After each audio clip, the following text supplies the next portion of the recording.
నేను నిన్ను భద్రంగా కాపాడెదను. ఇర్మియా 40:4. నీతిమంతులకు, నిజాయితీపరులకు, యథార్థవంతులకు, నిస్వార్థపరులకు, మంచి మనసున్న దేవుని బిడ్డలకు దేవుని కాపుదల ఎల్లవేళలా ఉంటుంది. ఆపద వచ్చినప్పుడు వారు దేవుని ద్వారా తప్పింపబడతారు.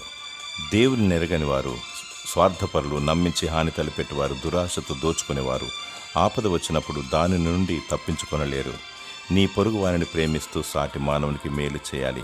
అన్నిటికంటే అందరికంటే దేవుని ఎక్కువగా ప్రేమించాలి. ఆయనకు లోబడాలి. దేవుడు నిన్ను కాపాడి భద్రపరుస్తాడు. నిన్ను నీవు ప్రభువుకు సమర్పించుకో. ఆత్మతో సత్యంతో దేవుని ఆరాధించు. దుష్టుడు పారిపోతాడు. దేవుడు నమ్మదగినవాడు. శత్రువుకు భయపడి భద్రత లేదని బాధపడుచున్నావా? అధైర్యపడకు. దేవుడు నీకు తోడుగా ఉన్నాడు.